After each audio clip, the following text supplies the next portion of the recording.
के लिए message preach कर रहा हूँ तो मैं यीशु के लिए प्रीच कर रहा हूँ, क्योंकि आप ये जानते हैं ना ये कहानी, न्याय के दिन में जब यीशु खड़ा होगा वो कहेगा, मैं भूखा था तुमने मुझे खाना खिलाया, मैं प्यासा था तुमने मुझे पानी पिलाया, मैं नंगा था तुमने मुझे वस्त्र पहनाए, और मैं बंदीगृह में था तुमने मेरी सुधि ली, मैं बीमार था तुमने मेरी सुधि ली। तो धर्मी कहेंगे, प्रभु हमने कब किया? तो यीशु मसीह ने कहा, यदि तुम छोटे से छोटे भाइयों के लिए तुम यदि कुछ करते हो तो तुम मेरे लिए करते हो। तो जब मैं आपके साथ परमेश्वर के वचन की सेवा कर रहा हूँ तो मैं यीशु की सेवा कर रहा हूँ, आपको सेवा करने के द्वारा। इसलिए क्योंकि हर व्यक्ति परमेश्वर के दृष्टि में मूल्यवान है, हर एक व्यक्ति परमेश्वर के दृष्टि में वैल्यू है उसका। रास्ता के गरीब व्यक्ति जो है, आप रास्ता के गरीब व्यक्ति से भी प्यार करें, क्योंकि वो भी परमेश्वर है। क्योंकि जब आप उसकी सेवा करते हैं तो उसकी सेवा करने के द्वारा आप यीशु की सेवा करते हैं। और मैं आपको एक चीज बता रहा हूं, क्योंकि चाहे इस संसार में विश्वासी हो चाहे अविश्वासी हो, हम सबसे प्यार करें। क्योंकि आप रास्ते में जो भिखारी को देखते हैं, जो गरीब व्यक्ति को देखते हैं, जो प्रभु को नहीं जानता है, भीख मांग रहा है, आपको जानना होगा कि वो भी परमेश्वर के दृष्टि में बहुमूल्य है। उसकी भी एक ग्रेट वैल्यू है गॉड की आईसाइट में, परमेश्वर की दृष्टि में, क्योंकि वो परमेश्वर के स्वरूप और समानता में बनाया गया है।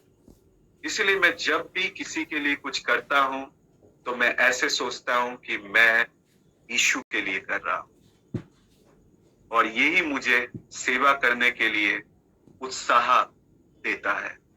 कुछ भी करता हूं, यदि मैं एक गिलास पानी भी किसी को पिलाता हूं तो मुझे लगता है कि मैं यीशु के, क्योंकि आप जब लोगों से प्यार करेंगे और ये प्रकाशन जब आपके अंदर में होगा कि हर व्यक्ति के अंदर में परमेश्वर रहता है, आप कहेंगे, ब्रदर जो प्रभु को नहीं जानते, मैं मानता हूं कि वो परमेश्वर की संतान आधिकारिक रूप से नहीं हुए हैं, बट वो परमेश्वर के स्वरूप और समानता में तो बनाए गए हैं। हालांकि वो जीवित परमेश्वर अपने सृष्टिकर्ता को नहीं जानते, परंतु परमेश्वर की इमेज और लाइकनेस उसके अंदर में है। तो इसीलिए याद रखिए, हर व्यक्ति के अंदर में परमेश्वर है। इसीलिए यदि आप सेवकाई करते हैं, आपके चर्च में हर संडे, हर बाइबल स्टडी या कोई मीटिंग में यदि आप कोई आ रहा है तो आप उसे परमेश्वर के रूप में स्वागत करें, क्योंकि वो परमेश्वर की संतान है। और जब आप उसके लिए कुछ कर रहे हैं वो आप यीशु के लिए कर रहे हैं। क्योंकि बहुत से लोग कहते हैं कि मैं यीशु की सेवा करता हूं, मैं यीशु की सेवा करना चाहता हूं, परंतु वो लोगों को इग्नोर करते हैं। हाँ, आप लोगों को इग्नोर नहीं कर सकते यीशु की सेवा करने के बहाने। नहीं, मैं यीशु से प्यार करता हूँ कि तो मैं लोगों से उतना प्यार नहीं करता हूँ, मेरा यीशु ही सब कुछ है। नहीं, आप लोगों से जब प्यार करते हैं तब आप यीशु से प्यार करते हैं। तो इसीलिए आपकी जीवन बदल जाएगा जब आप इस तरीके से सोच के आप प्रभु की सेवकाई करेंगे। तो मैं आज तो यीशु को प्रचार कर रहा हूँ। आप कहेंगे, ब्रदर विवेक आप हमें प्रचार कर रहे हैं। यस, जब मैं आपको प्रचार कर रहा हूं तो यीशु ये पर्सनली लेगा, व्यक्तिगत रूप से लेगा, और ये यीशु के लिए। मैं आपको एक सेवकाई के लिए टिप्स दिया और ये आपके जीवन में बहुत बड़ा फर्क ला सकता है। तो प्रभु को धन्यवाद देता हूं और आपके जीवनों के लिए मैं धन्यवाद देता हूं कि प्रभु आज हमें यहाँ पे इकट्ठा किया। तो आज शाम हम जिस विषय पे चर्चा करेंगे वो मेरी मैसेज की सेकंड पार्ट है। हमने पिछले हफ्ते हमने देखा था पवित्र आत्मा के बारे में। हमने देखा था पवित्र आत्मा के बारे में कि पवित्र आत्मा एक व्यक्ति है, और पवित्र आत्मा के बारे में हमने चर्चा किया था। और हम पवित्र आत्मा के बपतिस्मे के बारे में भी थोड़ा चर्चा किए थे। और हमने बहुत से लोगों ने, मैं विश्वास करता हूं कि आपने अन्य भाषा पाया है। परंतु आज मैं जिस विषय को लेके चर्चा करना चाहता हूं वो है the wonderful benefits of praying in tongues. अन्य भाषा में जब हम प्रार्थना करते हैं, इसकी आश्चर्यजनक लाभ हमारे जीवन में होती। जब हम अन्य भाषा में प्रार्थना करते हैं, इसकी आश्चर्यजनक लाभ होती है। मैं बेनिफिट नहीं कहूंगा कि अन्य भाषा में प्रार्थना करने से बेनिफिट होता है, मैं बेनिफिट्स कहूंगा। बेनिफिट्स कहूंगा मतलब बहुत लाभ है। मैं आज जीवन में जो भी कुछ हूं, मैं विश्वास करता हूं ये एक अद्भुत वरदान अन्य भाषा के कारण। एक बार एक परमेश्वर के सेवक की मैं एक पुस्तक पढ़ रहा था और उनकी पुस्तक की जो इंट्रोडक्शन थी, उसमें वो लिख रहे थे कि मैंने अन्य भाषा में प्रार्थना करने के द्वारा अपने जीवन में इतनी आशीषें पाई है, इतनी आशीषें पाई है, इतनी आशीषें पाई है कि यदि स्वर्ग से आके दूत भी यदि आके मुझे कहे, मना करे कि आप अन्य भाषा मत बोलो, तो भी मैं रुकूंगा नहीं, मैं अन्य भाषा बोलूंगा, क्योंकि अन्य भाषा के द्वारा मैंने इतनी आशीषें पाई है। तो मैंने आपको पिछले हफ्ते बताया था कि परमेश्वर के पास सबसे बड़ा उपहार यदि कुछ है जो हमें उसने दिया है, वो है प्रभु यीशु मसीह को। और यीशु मसीह के पास सबसे बड़ा उपहार यदि कुछ था जो उसने हमें दिया है, वो है पवित्र आत्मा को। और पवित्र आत्मा के पास सबसे महान उपहार जो उसने चर्च को दिया है, वो है अन्य भाषा। आमीन। वो हमें अन्य भाषा दिया। तो इसलिए अन्य भाषा पाना तो बहुत ही आसान है। मैंने आपको कहा कि आप अन्य भाषा प्राप्त कर सकते हैं। जैसे मैंने आपको पिछले हफ्ते बताया था, लूका उसकी 11 अध्याय उसकी 13 पद में, यदि तुम बूढ़े होकर अपने बच्चे को अच्छे अच्छे चीज देना जानते हो, तो मेरे स्वर्गीय पिता से मांगने से वो तुम्हें क्यों नहीं पवित्र आत्मा देगा। तो जब आप पवित्र आत्मा का दान आप ग्रहण करते हैं, जिससे मैं कहूंगा, देखिए आपके अंदर में पवित्र आत्मा उसी समय से आ जाता है जिस समय से आप उद्धार पाते हैं। जीवन में सबसे महान अनुभव जो होता है, जीवन में सबसे बड़ा महान अनुभव जो है, वो है उद्धार। परमेश्वर के दृष्टि में सबसे बड़ा आश्चर्य क्रम अंधे आंखें खुलना नहीं है। परमेश्वर के दृष्टि में सबसे बड़े आश्चर्य काम किसी ने प्रार्थना किया और कोई मुर्दा जी उठा, ये भी परमेश्वर की दृष्टि में सबसे बड़ा आश्चर्य क्रम नहीं है। आपने किसी ऐसे व्यक्ति के लिए प्रार्थना किया जिसके शरीर के किसी अंग नष्ट हो गया था, किसी ऑर्गन डैमेज हो गया था, और आपने प्रार्थना किया, परमेश्वर उनको नया ऑर्गन दिया, ये भी परमेश्वर के दृष्टि में सबसे बड़ा आश्चर्य क्रम नहीं है। या आप परमेश्वर से 1 करोड़ रुपया का एक फ्लैट आपको मिला, ये भी परमेश्वर के दृष्टि में सबसे बड़ा आश्चर्य क्रम नहीं है। हाँ, ये सब महान आश्चर्य क्रम है और ये लोगों को आश्चर्य करता है, परंतु परमेश्वर को आश्चर्य नहीं करता है। परमेश्वर के दृष्टि में सबसे महान आश्चर्य क्रम है उद्धार। उद्धार सबसे महान आश्चर्य क्रम है। इसलिए याद रखिए, मिस कैथरीन कुलमैन बोल के एक परमेश्वर की सेविका थी 1900 दशक में अमेरिका में। मिस कैथरीन कुलमैन हर समय कहती थी कि the greatest miracle is salvation, the greatest miracle is salvation. उद्धार सबसे महान आश्चर्य क्रम है। एक इंसान चंगाई पाके भी नरक में जा सकता है। एक इंसान बहुत सारा धन संपत्ति सुख सुविधा जीवन में भी पाके भी नरक में जा सकता है, परंतु एक व्यक्ति इस जीवन में यदि कुछ भी नहीं मिले, यदि वो उद्धार पाता है, तो वो स्वर्ग जाएगा। समझ रहे हैं ना? इसलिए प्रभु यीशु ने कहा, हे मनुष्य, तू यदि सारे संसार को प्राप्त कर ले और अपने प्राण को खो दे तो क्या लाभ। तो इसीलिए याद रखिए, उद्धार सबसे महान आश्चर्य क्रम है। और इसीलिए आप और मैं जो उद्धार पाए हैं, ये बहुत बड़ा आशीषित है, आशीष है। आप सोचते हैं कि ब्रदर विवेक, मैं उद्धार पाया हूं और मैं जीवन में स्ट्रगल कर रहा हूं, और मेरे पड़ोसी वो उद्धार नहीं पाया है और वो कितनी धनी है। मैं कहूंगा आप उनकी बाहरी चीजों को मत देखिए, उनके हृदय में गहरी अंधकार है। परंतु हम जो उद्धार पाए हैं, हमारे अंदर में एक महान आशा है। यदि परमेश्वर आज भी यदि हमें बुलाए, हम यदि आंखें बंद करेंगे, तो हम, मेरा विश्वास है, हम आंखें बंद करेंगे तो हमारी आंखें स्वर्ग में खुलेगी। और इसीलिए एक विश्वासी को कभी भी नरक लेके सोचना नहीं चाहिए।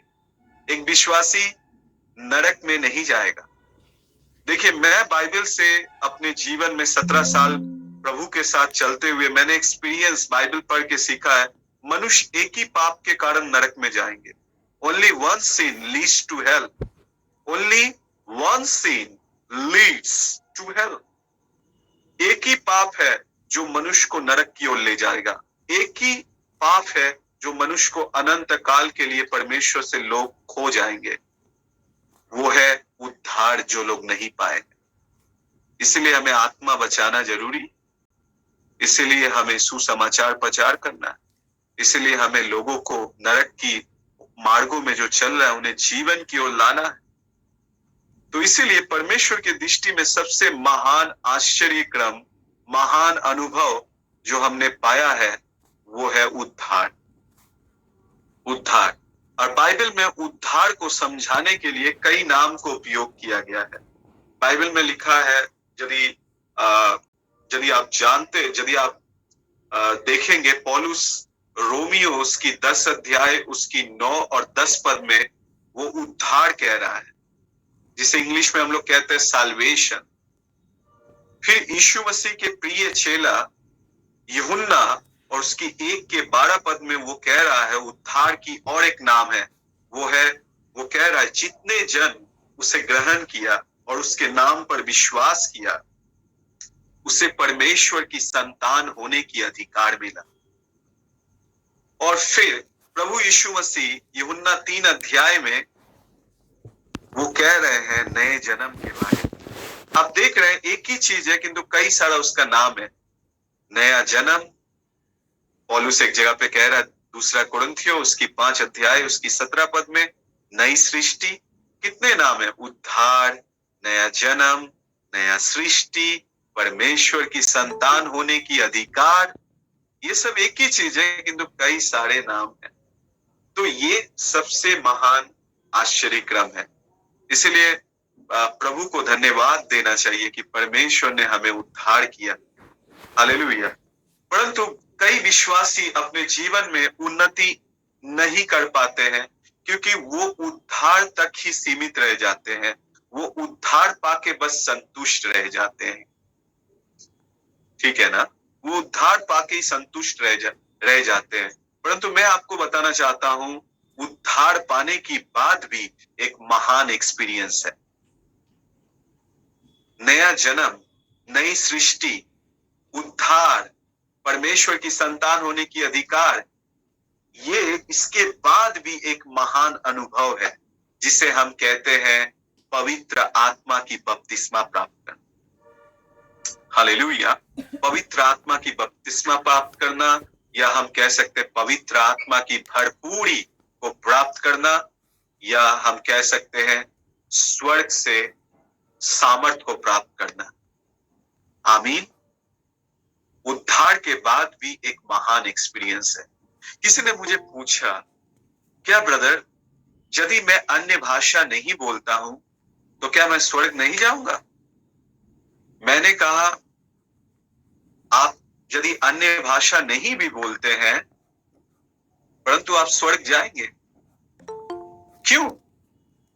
क्योंकि स्वर्ग जाने के लिए हमें यीशु की जरूरत है। स्वर्ग जाने के लिए। आमीन। आप समझ रहे हैं ना मैं क्या कह रहा हूं? मेरी बातों को ध्यान दीजिए। किसी ने मुझे पूछा क्या ब्रदर विवेक, मैं यदि अन्य भाषा नहीं बोलता हूं तो क्या मैं स्वर्ग जाऊंगा?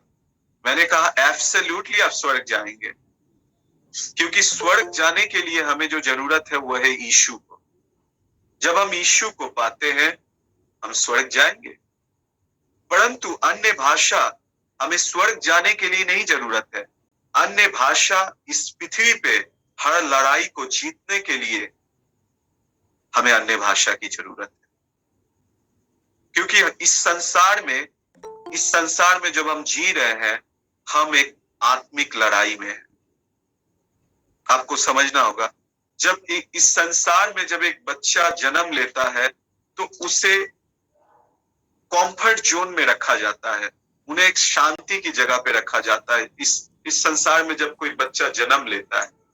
परंतु जब परमेश्वर के परिवार में कोई नया जन्म प्राप्त करता है, परमेश्वर के परिवार में जब कोई शिशु के रूप में जन्म लेता है तो उसे कंफर्ट जोन में नहीं रखा जाता है, उसे एक स्पिरिचुअल आत्मिक युद्ध में रखा जाता है। समझ रहे हैं ना? इसलिए मसीह, किसी ने कहा मसीह जीवन कमजोर दिल वाले लोगों के लिए नहीं है, मसीह जीवन योद्धा लोगों के लिए है। आमीन। मसीह जीवन योद्धा के लिए है। मसीह जीवन रोने के लिए नहीं है। मसीह जीवन आंसू आएगा, आंसू पोंछ के हल उठा के आगे बढ़ना है, पीछे की ओर मुड़ना नहीं है। कई बार मैं उन विश्वासियों से परेशान रहता हूं जो हर समय प्रेयर रिक्वेस्ट देते हैं और रोते रहते हैं। नहीं, आप रो नहीं सकते। एक योद्धा, आप आर्मी में हैं, आप एक स्पिरिचुअल आर्मी है, आप परमेश्वर की सेना है। परमेश्वर का नाम है सेनाओं का यहोवा। मीन्स सेनाओं का यहोवा मीन्स उसका सेना है। और वो सेना कौन है? वो सेना आप और मैं हूं। और हमारा, इसीलिए उसने कहा सेनाओं का यहोवा। तो इसीलिए मसीह जीवन कमजोर दिल वाले लोगों के लिए नहीं है। तो मैंने कहा भाई मैंने उससे मजाक किया, मैंने कहा भाई आप यदि अन्य भाषा नहीं पाते हैं तो भी स्वर्ग जाएंगे, परंतु अन्य भाषा यदि आप नहीं प्राप्त करते हैं तो आप जल्दी स्वर्ग में जाएंगे। इसलिए स्वर्ग में जाएंगे क्योंकि शैतान आपको लड़ेगा, शैतान आपसे युद्ध करेगा, शैतान आपके ऊपर तीर चलाएगा और आप उसको प्रोटेक्ट नहीं कर पाओगे और उसका सही जवाब नहीं दे पाओगे और आप विक्टिम हो जाओगे, शिकार हो जाओगे। विक्टर बनने के बजाय तो आप जल्दी स्वर्ग में जाओगे। शैतान आपको तीर मारेगा, शैतान आपको बीमारी भेजेगा, शैतान आपको आप परेशान करेगा और वो आपके जीवन में चोरी करने आएगा, घात करने आएगा, विनाश करने आएगा और आप चुपचाप सहते रहिएगा तो आप जल्दी स्वर्ग में चले जाइएगा। इस संसार में हमें विजय जीवन जीने के लिए, इस संसार में हमें विक्टोरियस क्रिश्चियन लाइफ जीने के लिए हमें अन्य भाषा की जरूरत है। स्वर्ग जाने के लिए हमें यीशु की जरूरत है। परंतु इस धरती पे विक्टोरियस एंड अबंडेंस लाइफ, इस संसार में विजय का जीवन, जय का जीवन और बहुतायत का जीवन जीने के लिए हमें पवित्र आत्मा से ये बहुमूल्य वरदान को ग्रहण करना जरूरी है। आमीन, जरूरी है।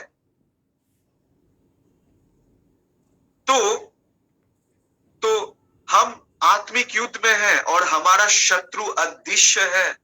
हमारा एक शत्रु है और शैतान और उसकी दुष्ट आत्माएं हैं, हम इसे डिनाई नहीं कर सकते और हमें लड़ना है उनसे। इफिसियों 6 अध्याय उसकी 12 पद में लिखा है, हमारा लड़ाई लहू और मांस से नहीं है।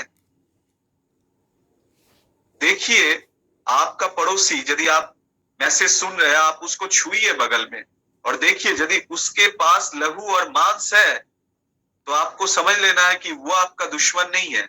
लहू और मांस किसके पास नहीं होता है?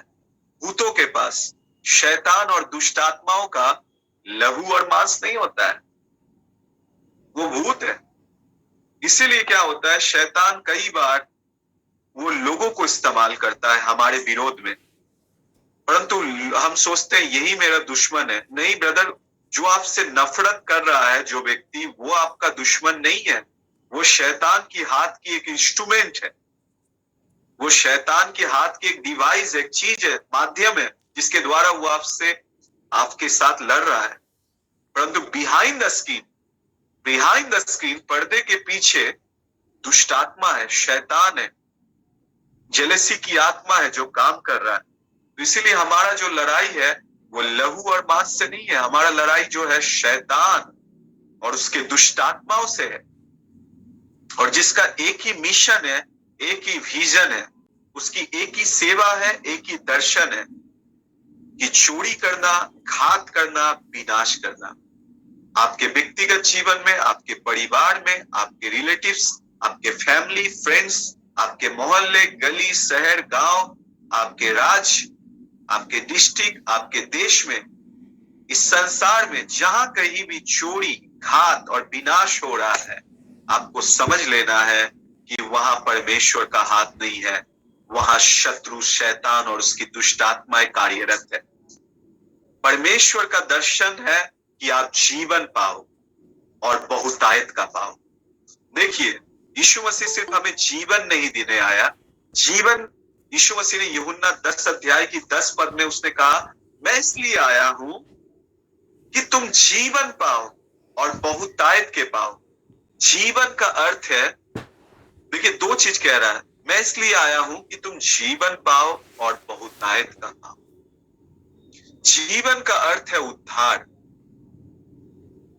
आमीन। उद्धार, जिसे ग्रीक में लिखा है, मैं इसलिए आया हूं कि तुम जोए पाओ, जोए लाइफ पाओ। जोए मीन्स होता है गॉड काइंड ऑफ लाइफ, परमेश्वर सरीके की जीवन, मतलब परमेश्वर जैसा जीवन जीता है वैसा जीवन पाओ। और जब वो तुम जीवन पाओगे, जब तुम सुसमाचार सुनोगे और पाप से मन फिराओगे और यीशु मसीह को अपने व्यक्तिगत प्रभु और व्यक्तिगत उद्धारकर्ता करके ग्रहण करोगे, उसी समय तुम्हारे अंदर में पवित्र आत्मा आएगा और वो जोए लाइफ को लेके आएगा, जिसे हम कहते हैं उद्धार, जिसे हम कहते हैं नया जन्म, जिसे हम कहते हैं नई सृष्टि, जिसे हम कहते हैं परमेश्वर की संतान होने की अधिकार, जिसे हम कहते हैं परमेश्वर सरीखे की जीवन, गॉड काइंड ऑफ लाइफ, मतलब परमेश्वर के जीवन, परमेश्वर सरीखे की जीवन हमने पाया है। और तब हम इस जीवन में जब हम चलने लगते हैं, तब हमारे जीवन में बहुतायत का जीवन को हम लोग देखते हैं, वो जीवन जो परिपूर्णता का जीवन। आमीन, हालेलुया। तो याद रखिए, हमारा एक शत्रु है शैतान और उसकी दुष्ट आत्मा है, और हमारा इस संसार में मुख्य रीति से 3 शत्रु है, जिसे हम कहते हैं, सबसे पहला शत्रु है संसार,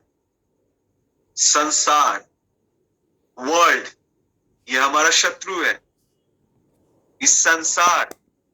दूसरा है शरीर, हमारा शरीर की अभिलाषाएं ना। बाइबल कहती है कि तुम सांसारिक ना बनो, आत्मिक बनो, क्योंकि इस संसार में क्या है, शरीर की अभिलाषा, आंखों की अभिलाषा और जीविका का घमंड। तो हमारा फर्स्ट एनिमी है, शत्रु है, वो है संसार। और ये संसार प्रतिदिन हमें टेम्पटेट करता है, प्रलोभन देता है संसार। परंतु जब आप आत्मा में बढ़िएगा, जब आप अन्य भाषा में बढ़िएगा, तो आप संसार आप पर हावी नहीं होगा, आप संसार पर जय पाओ। दूसरा एनिमी वो है आपका शरीर। पास्टर बेनी हीन एक बात बहुत ही सामर्थ्य बात कहते हैं। एक बार मेरे एक टीचर, जब मैं बाइबल स्कूल में पढ़ता था, तो मेरे एक सर जो मुझे पढ़ा रहे थे, तो उन्होंने कहा, मैं बेनी हीन की मीटिंग स्वीडन में अटेंड कर रहा था। मैं जब बाइबल स्कूल में पढ़ रहा था, तो हमारा एक सर थे, तो वो हमें जब पवित्र आत्मा के बारे में सिखा रहे थे, तो उन्होंने कहा, जब मैं स्वीडन में था, सर बता रहे थे, जब मैं स्वीडन में था, तो बेनी हीन की एक बात मुझे छू गया। पास्टर बेनी हीन की बात, पास्टर बेनी हीन बार बार एक चीज हमें सिखा रहे थे कि मैं शैतान से नहीं डरता हूं, परंतु मैं अपना शरीर से डरता हूं। मैं शैतान से नहीं डरता हूं, परंतु मैं अपने शरीर से डरता हूं। क्योंकि शरीर जो है वो हर समय आत्मा के विरोध में, क्योंकि बाइबल कहती है कि गलतियों की पुस्तक में लिखा है 5 अध्याय में कि शरीर आत्मा के विरोध में और आत्मा शरीर के विरोध में लड़ता है। और इस शरीर पर जय पाना, इसीलिए हम लोग फास्टिंग रखते हैं ताकि हम शरीर पर जय पाए। आमीन। इसलिए फास्टिंग बहुत ही महत्वपूर्ण है। इसलिए आपको हफ्ते में कम से कम 1 दिन का फास्टिंग रखना चाहिए। फास्टिंग मतलब ये 1 दिन का भी नहीं। मैं आपको कहना चाहता हूं, मैं अपने जीवन में मेरे आत्मिक पिताओं से सीखा हूं, लंबा उपवास से कई गुना ज्यादा सामर्थ्य है छोटा छोटा उपवास रखना। छोटा उपवास काफी सामर्थ्य होती है। कई बार 12 घंटा का उपवास भी महान रिजल्ट को लाता है। समझ लीजिए आप कल मीटिंग है, आमीन। समझ लीजिए आप कल मीटिंग है, कल आपको प्रीच करना है, कल आपको टीच करना है, हालांकि आपको सेवकाई करना है, किसी प्रकार की सेवकाई। परमेश्वर हम सबों को पास्टर होने के लिए नहीं बुलाया है।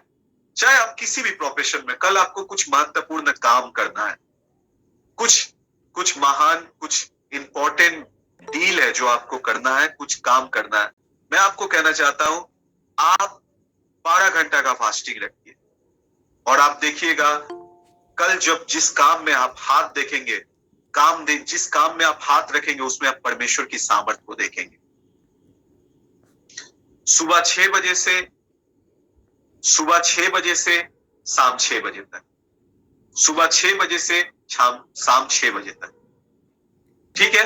और जब आप उपवास रखते हैं, बहुत ज्यादा पानी पीजिए, बहुत ज्यादा पानी पीजिए, बहुत ज्यादा पानी पीजिए। हाँ, और यदि आपको बहुत भूख लगती है तो मैं कहूंगा सुबह थोड़ा बिस्किट खा लीजिए, 2-4 बिस्किट खा लीजिए, थोड़ा कुछ फल खा लीजिए, कोई पाप नहीं है। देखिए, उपवास परमेश्वर को बदलता नहीं है, उपवास हमें बदलता है। क्योंकि हम उपवास देकर परमेश्वर के ऊपर प्रेशराइज नहीं करते हैं, क्योंकि हमारे उपवास से परमेश्वर के ऊपर प्रेशर नहीं पड़ता है। परमेश्वर के ऊपर प्रेशर इसलिए पड़ा है क्योंकि यीशु ने अपना लहू बहाया। यीशु के लहू बहाने के कारण और यीशु के नाम के कारण हम अपने प्रार्थना की उत्तर पाते हैं। किंतु उपवास जो है, ध्यान से सुनिए, उपवास जो है, उपवास रखने के द्वारा हमारे जीवन में परिवर्तन आता है। तो मैंने कई बार देखा है 12 आवर की फास्टिंग भी बहुत ही सामर्थ्य होती है। और कई बार तो मैं आपको कहना चाहता हूं, कई बार तो आप छोटा फास्टिंग भी रख सकते हैं। आप समझ लीजिए, आप सुबह 6 बजे से दोपहर 2 बजे तक फास्टिंग रखिए, ये भी सामर्थ्य है। समझ लीजिए कि आप शाम में कोई काम में हाथ देने जा रहे हैं या दूसरे दिन आप कुछ करने जा रहे हैं। जैसे मैं कल सुबह 6 बजे से दोपहर 2 बजे तक फास्टिंग में था, क्योंकि हमारे यहाँ पे कोलकाता में हमारा चर्च की सर्विस टाइमिंग है 3:30 से 6 बजे तक, तो इसलिए मैं 2 बजे तक फास्टिंग रहा और मैं आप लोगों के लिए भी प्रार्थना किया। और मैं विश्वास करता हूं कि परमेश्वर की सामर्थ ऑलरेडी यहाँ पे है, आमीन। और परमेश्वर की सामर्थ आप जब सुन रहे हैं, आपके भीतर में काम कर रही है। मैं आपकी बाहरी रूप में प्रचार कर रहा हूं और पवित्र आत्मा आपके अंदर काम कर रहा है। मैं आपकी बाहरी मनुष्यत्व में प्रचार कर रहा हूं और पवित्र आत्मा आपकी भीतरी मनुष्यत्व में काम कर रहा है, आमीन। तो कई बार छोटा उपवास भी बहुत ही सामर्थ्य होती है। और यदि आप सुबह 2 बिस्किट खा ले, 4 बिस्किट खा ले, कोई असुविधा नहीं है। सुबह हल्का, यदि आप 12 घंटा का फास्टिंग लेते हैं तो आप सुबह यदि कुछ नाश्ता भी कर ले, 1-2 रोटी भी खा ले, कोई बात नहीं। देखिए, फास्टिंग सबसे बड़ा चीज है। आप फास्टिंग लेकर परमेश्वर के निकट आते हैं, आमीन। तो ये बहुत ही सामर्थ्य चीज है। तो इसीलिए मैं आपको बता रहा था कि कई बार शरीर के ऊपर जय पाने के लिए, शरीर की अभिलाषाओं के ऊपर जय पाने के लिए फास्टिंग रखना जरूरी है। इसलिए अन्य भाषा एक सामर्थ्य हथियार है शरीर पर जय पाने के लिए। और एक चीज है, वो और एक शत्रु है, जो वो है शैतान। तो हमारा 3 शत्रु है। एक है संसार, शरीर और शैतान। संसार, शरीर, शैतान। वर्ल्ड, फ्लेश एंड शैतान। क्या आप मेरी बातों को समझ पा रहे हैं? हालेलुया। तो मैं अभी आपको बताना चाहता हूं ये कि हमें स्वर्ग में जाने के लिए उद्धार की जरूरत है, परंतु इस पृथ्वी पे हमें जयवंत जीवन बिताने के लिए, इस पृथ्वी पे हमें जयवंत जीवन बिताने के लिए हमें जरूरत है कि हम पवित्र आत्मा की बपतिस्मा पाए। ठीक है ना? आप समझ रहे हैं ना? तो मेरी बातों को ध्यान से सुने। ठीक है? तो मैं आपको कुछ विषय को बात बताना चाहता हूं कि देखिए, पवित्र आत्मा उसी समय आपके अंदर में आ गया था जिस दिन आपने उद्धार पाए, जिस दिन आपने सुसमाचार सुना, पाप से मन फिराया और पाप से मन फिरा के यीशु मसीह को अपने व्यक्तिगत प्रभु और व्यक्तिगत उद्धारकर्ता करके जिस दिन आपने ग्रहण किया, जिस दिन आपने सुसमाचार सुना, पाप से मन फिराए और यीशु मसीह की प्रभुत्व को घोषणा किया अपने अपने ऊपर कि यीशु ही प्रभु है, उसी दिन आपका उद्धार हो गया और उसी दिन से पवित्र आत्मा आपके अंदर में है।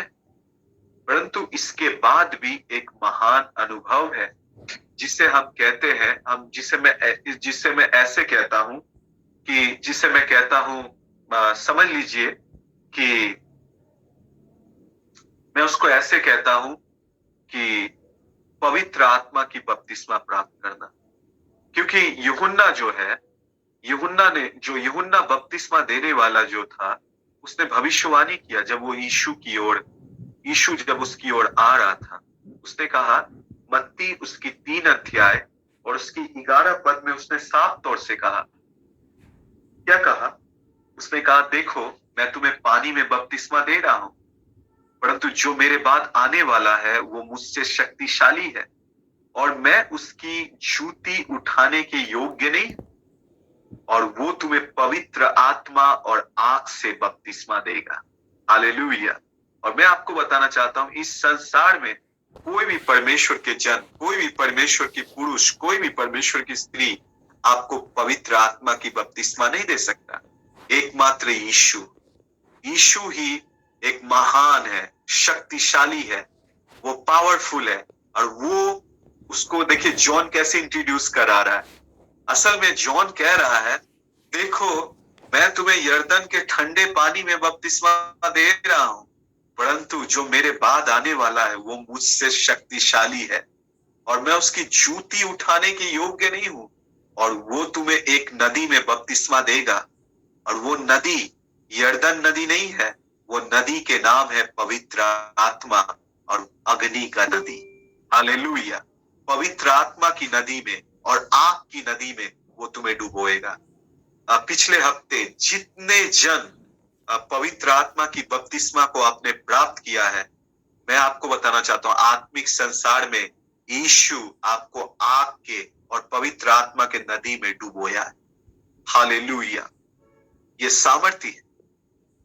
क्या आप मेरी बातों को समझ पा रहे हैं? ये सामर्थ्य है, ये पावरफुल है कि वो हमें, इसलिए कंफ्यूज मत होइएगा। किसी ने कहा, ब्रदर विवेक, आग की बपतिस्मा और पवित्र आत्मा की बपतिस्मा क्या अलग है? यस, ये अलग नहीं है ब्रदर। पवित्र आत्मा ही आग की बपतिस्मा है और आग की बपतिस्मा ही पवित्र आत्मा की बपतिस्मा है। ये दोनों को अलग अलग नहीं देखना है, ठीक है ना? और बपतिस्मा शब्द का अर्थ क्या है आपको समझना होगा। जो ये बपतिस्मा शब्द है, ये ग्रीक शब्द से आया है, क्योंकि जो पुराना नियम लिखा गया था वो हिब्रू में लिखा गया था और अरामिक में लिखा गया था।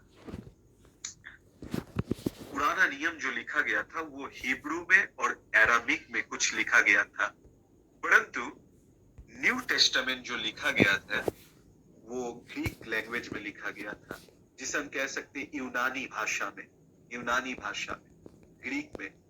जैसे आज के दिनों में सबसे famous language, market place language, या हम कह सकते हैं विश्व में सबसे ज्यादा, मतलब सबसे फेमस लैंग्वेज, मतलब अब दुनिया में कोई भी जगह पे जाए इस भाषा के लोग आप पा ही जाइएगा।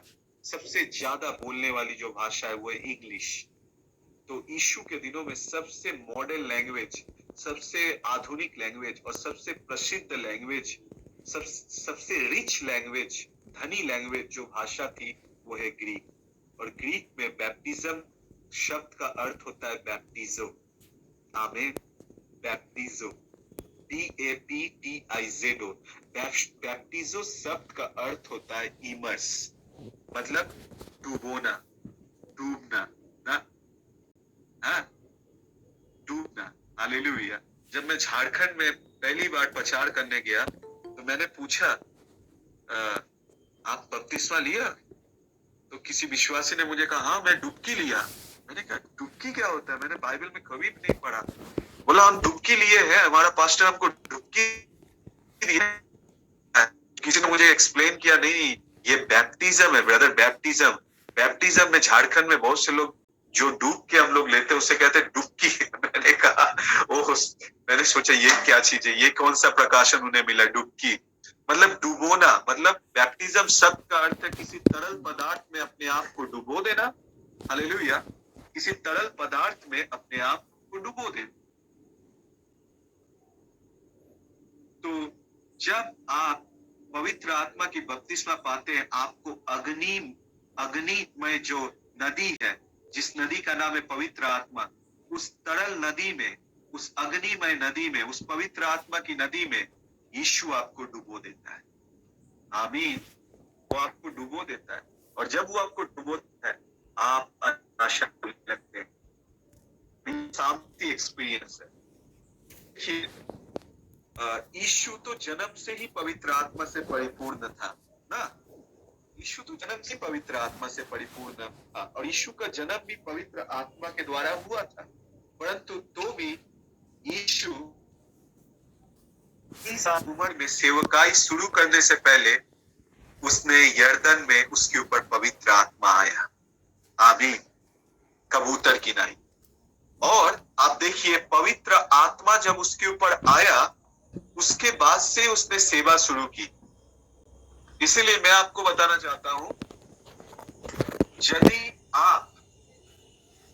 यदि आप पवित्र आत्मा की बपतिस्मा नहीं प्राप्त किए हैं तो आप सेवा कभी भी प्रभावशाली ढंग से नहीं कर पाएंगे, कभी नहीं कर पाएंगे। क्योंकि देखिए, यीशु मसीह जब तक उसके ऊपर पवित्र आत्मा की बपतिस्मा नहीं आया, उसके पहले उसने एक भी मिरेकल नहीं किया, एक भी मिरेकल रिकॉर्ड नहीं है। मतलब यीशु के जन्म से लेकर और पवित्र आत्मा यर्दन में उसके ऊपर उतरने तक आप देखिए, उतरने के पहले तक आप देखिए, मतलब आगे तक देखिए, मतलब 30 साल तक, मतलब बचपन, मतलब जन्म से लेकर 30 साल तक यदि आप यीशु के जीवन को देखिए, यीशु एक भी आश्चर्य क्रम नहीं किया। परंतु उसने आश्चर्य क्रम, यीशु मसीह ने प्रचार और शिक्षा और चंगाई, मेनली प्रभु यीशु मसीह ने 3 प्रकार की सेवकाई किया: preaching, teaching, healing. Preaching, teaching, healing. प्रचार शब्द का अर्थ होता है घोषणा करना। उसने घोषणा किया, मन फिराओ क्योंकि स्वर्ग का राज निकट है। फिर उसने शिक्षा दिया। शिक्षा का अर्थ है व्याख्या किया, उसने तोड़ा। हालेलुया। जैसे यीशु मसीह ने एक रोटी को तोड़ के सबको बांट दिया, उसी तरीके से यीशु मसीह एक ऐसा महान शिक्षक था जो परमेश्वर के वचन को तोड़ के रोटी की तरह तोड़ के वो व्याख्या किया। इसीलिए एक टीचर जो होते हैं वो परमेश्वर के वचन को तोड़ के समझाते हैं। जैसे एक रोटी को तोड़ा जाता है, उसी तरीके से वो उसका व्याख्या करता है। इसीलिए टीचिंग जो है, जो टीचर जो है, टीचिंग जो मिनिस्ट्री है, वो है व्याख्या की सेवकाई। और मेरी ये बुलाहट है, प्रभु ने मसीह के देह के अंदर में मुझे ये 2 प्रकार की सेवकाई दिया है। इफिसियों की 4 के 11 पद अनुसार मैं अभी वर्तमान में 2 ऑफिस में ऑपरेट कर रहा हूँ। मैं प्रेरित नहीं हूँ, मैं भविष्य वक्ता भी नहीं हूँ, मैं सुसमाचार प्रचारक नहीं हूँ, किंतु मैं टीचर हूँ और मैं एक पास्टर भी हूँ। इसलिए मैं अपनी बुलाहट को जानता हूँ। आप कहेंगे ब्रदर मेरी बुलाहट क्या है? मेरी बुलाहट क्या है, आपकी बुलाहट मैं आपको बताना चाहता हूं। जब आप अन्य भाषा में प्रार्थना करेंगे, आप अपनी बुलाहट को जान पाएंगे। और हालांकि यदि आपको परमेश्वर 5 प्रकार की सेवकाई में यदि नहीं भी बुलाता है, कोई बात नहीं, परंतु आपको परमेश्वर गवाह होने के लिए बुलाया है। Every believer is a minister. हर विश्वासी एक प्रभु की सेवकाई करने वाले, हर एक विश्वासी परमेश्वर के सेवक है। और हर विश्वासी को उसने गवाह होने के लिए बुलाया है, विटनेस होने के लिए बुलाया है। आप परमेश्वर की साक्षी है। इसलिए पीड़ितों के काम उसकी 1 अध्याय उसकी 8 पद में लिखा है, जब पवित्र आत्मा तुम पर आएगा तब तुम सामर्थ पाओगे। सामर्थ किस लिए पाओगे? ताकि तुम मेरी गवाह बन जाओगे। कहां पे? यरूशलेम में। यरूशलेम का अर्थ है अपने घर, अपने इलाका, अपने मोहल्ला, अपने शहर, अपने गली, अपने स्कूल, अपने कॉलेज में। ये आपकी यरूशलेम है। यहूदिया मतलब आपके पड़ोसी नेबरिंग प्लेसेस, पड़ोसी जगहों पे, पड़ोसी डिस्ट्रिक्ट में, पड़ोसी स्टेट में।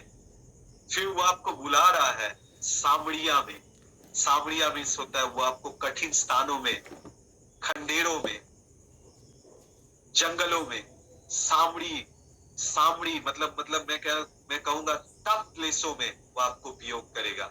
फिर वो आपको ले जाएगा पृथ्वी की अंतिम छोर तक। मैं आपको बताना चाहता हूं, जब आप अपने यरूशलेम में विश्वास योग्य रहेंगे, परमेश्वर आपको बियॉन्ड द इमेजिनेशन, आपको कल्पना से परे आपको उपयोग करेगा। परमेश्वर आपको उपयोग करेगा। यदि आप अपने स्थान में विश्वास योग्य रहेंगे, परमेश्वर आपको महान महान जगहों पे ले जाएगा, महान महान लोगों के पास ले जाएगा। परमेश्वर आपको अपने यरूशलेम में विश्वास योग्य रहना है। यदि आप विश्वास योग्य रहोगे तो आपकी लेवल चेंज होगी। यरूशलेम, फिर यहूदिया, फिर सामरिया, फिर पृथ्वी की अंतिम छोर तक वो आपको उपयोग करेगा। तो इसीलिए पवित्र आत्मा की बपतिस्मा देखिए यीशु प्राप्त किया, उसके बाद उसकी सेवकाई शुरू हुई सामर्थ के साथ ना। आप सोचिए, यीशु मसीह को यदि पवित्र आत्मा की बपतिस्मा पाने की इतनी जरूरत थी, तो हमें और कितना ना जरूरत था। यीशु मसीह के ऊपर जब तक पवित्र आत्मा नहीं आया, ठीक है ना, तब तक वो सेवकाई नहीं शुरू किया। हाँ, वो यीशु वो फुल ऑफ वर्ड था। बाइबल में लिखा है फुल ऑफ वर्ड था। वो मसीह कब बना? हम कहते हैं यीशु मसीह कब बना? यीशु मसीह तब बना जब उस यीशु के ऊपर मस्सा आया, अभिषेक आया, जब उसके ऊपर पवित्र आत्मा, जब वचन के ऊपर आत्मा उतरा ना, तभी उसका नाम यीशु मसीह हुआ। परंतु उसका नाम पहले क्या था? यीशु था ना। मैं बहुत से जगहों पे जाता हूं और मैं लोगों से कहता हूं कि मुझे बताइए कि यीशु मसीह का नाम आज से 2000 साल पहले उसका नाम यीशु रखा गया, क्योंकि गैब्रियल स्वर्गदूत आया, मरियम से मुलाकात किया, इनकाउंटर हुई, एंजेलिक इनकाउंटर हुआ, गैब्रियल के साथ इनकाउंटर हुआ मदर मेरी का, और उसने कहा तुम एक पुत्र जनेगी और उसका नाम यीशु रखना। और ये सेम इंस्ट्रक्शन, निर्देश आपको यूसुफ को भी मिला कि तुम अपना पुत्र के नाम यीशु रखना।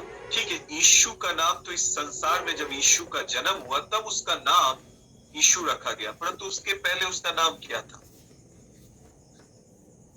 तो कई लोग कई तरह की उत्तर देते हैं।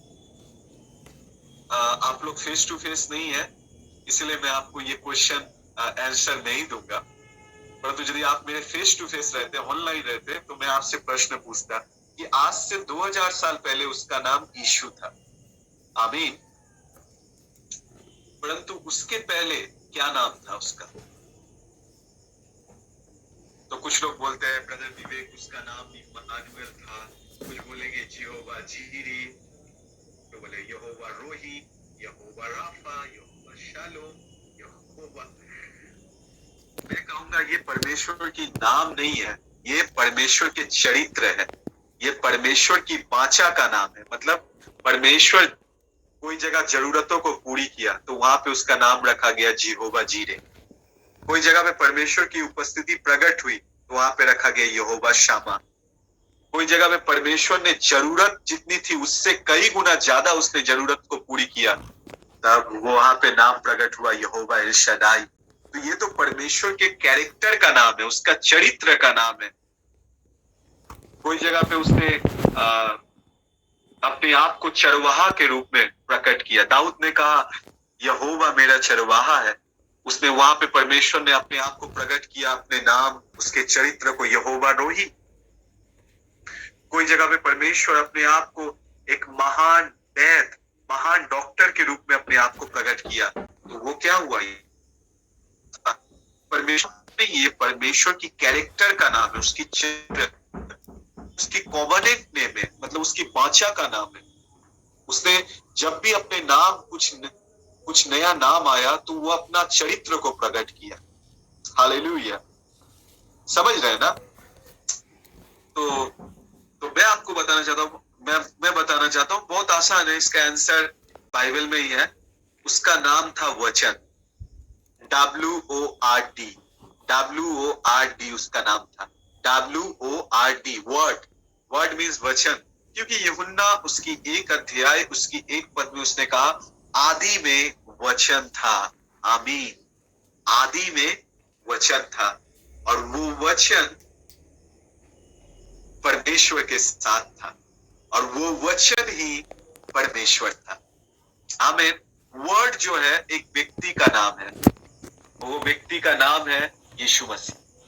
मतलब समझ लीजिए एक व्यक्ति का नाम है, उसका नाम है, समझ लीजिए उसका नाम है जॉय। आधार कार्ड में उसका नाम है जॉय, परंतु घर में उसको सैम करके भी बुला सकते हैं। तो एक ही व्यक्ति, उसका 2 नाम है। उसी तरीके से यीशु का नाम तो वचन था, परंतु जब वो यूहन्ना उसकी 1 अध्याय उसकी 14 पद अनुसार जब वो देहधारी हुआ तब उसका नाम यीशु रखा गया। और मसीह कब हुआ? ये भी बात है। मसीह तब हुआ जब 30 साल उम्र में जब उसके ऊपर मस्सा पवित्र आत्मा आया। पुराने नियम में अभिषेक का हिब्रू में कहा जाता है अभिषेक, जिसे हम इंग्लिश में कहते हैं अनॉइंटिंग, ANOINTING, अनॉइंटिंग, जिसे हम कह सकते हैं अभिषेक। आप कहेंगे ब्रदर मुझे समझ नहीं आया। अभिषेक का अर्थ है पावर ऑफ गॉड, परमेश्वर की सामर्थ, परमेश्वर की पराक्रम, माइट। परंतु पुराने नियम में हिब्रू में अभिषेक को कहा जाता था मस्सा, मस्सा, मस्सा। तो ये मस्सा से मसीह आया है। अब मसीह को इंग्लिश में कहा जाता है क्राइस्ट। क्राइस्ट मीन्स होता है अनॉइंटेड वन, अभिषिक्त व्यक्ति, एक ही व्यक्ति। अनॉइंटेड वन मतलब अभिषिक्त एक ही व्यक्ति। मतलब जब यीशु बपतिस्मा लेकर ऊपर आया, यीशु वो तो फुल ऑफ वर्ड था, परंतु वर्ड के ऊपर आत्मा आया। जब आत्मा आया तब वो बना यीशु मसीह। समझ रहे हैं? वचन के ऊपर मस्सा है। हालेलुया।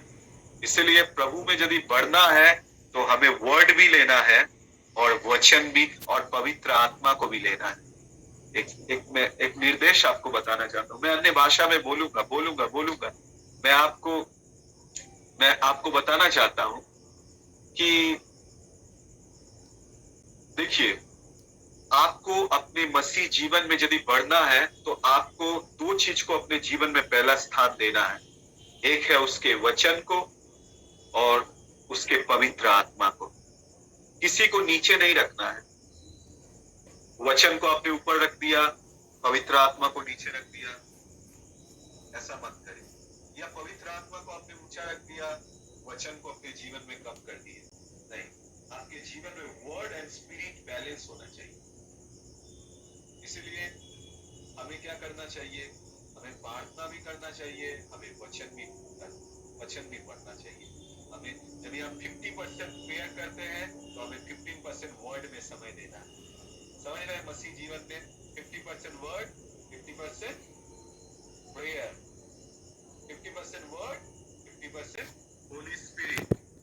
आमीन, हालेलुया। तो समझ लीजिए, मैं आपको बताना चाहता हूं, यदि आप सिर्फ वचन वचन वचन वचन वचन वचन वचन वचन वचन वचन वचन वचन वचन सिर्फ यदि रहिएगा और पवित्र आत्मा को छोड़ दीजिएगा, पवित्र आत्मा को अनदेखा कीजिएगा, तब आप सूख जाइएगा। क्या हो जाइएगा? आपका मसीह जीवन ड्राई हो जाए। ठीक है? और यदि आप इसके विपरीत भी यदि करते हैं, खाली पवित्र आत्मा पवित्र आत्मा पवित्र आत्मा पवित्र आत्मा, वचन को आपने दबा दिया, वचन को आप पढ़ ही नहीं रहे, वचन में समय नहीं बिता रहे, वचन बाइबल पढ़ ही नहीं रहे, अध्ययन नहीं कर रहे, ध्यान नहीं कर रहे, मनन नहीं कर रहे, तो क्या हो जाएगा? आप उड़ जाओगे। सिर्फ वचन वचन वचन वचन, आपका मसीह जीवन सूख जाएगा। और सिर्फ पवित्र आत्मा सिर्फ पवित्र आत्मा पवित्र आत्मा पवित्र आत्मा करोगे तो आप उड़ जाओगे, आप गलत शिक्षाओं में चले जाओगे।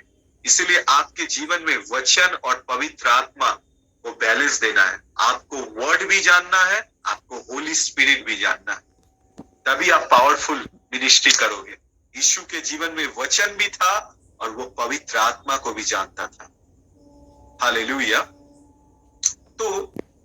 तो आप देखिए, चेलों के जीवन में भी सेम चीज हुआ। चेलों के जीवन में भी सेम चीज हुआ। चेले यीशु मसीह के साथ 3.5 साल तक यीशु मसीह के साथ साथ चले। आप कहेंगे चेलों का नया जन्म कब हुआ? चेलों का नया जन्म तब हुआ यदि आप यूहन्ना, और हम सिर्फ देख लेंगे रेफरेंस के लिए, यदि यूहन्ना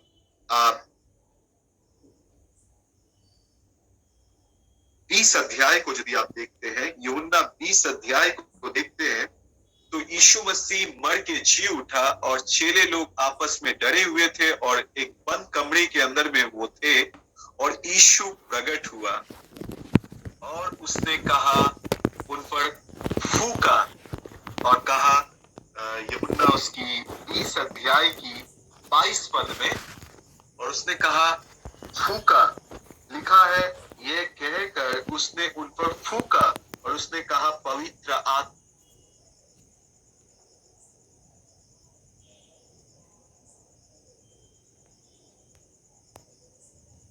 का नया जन्म हुआ।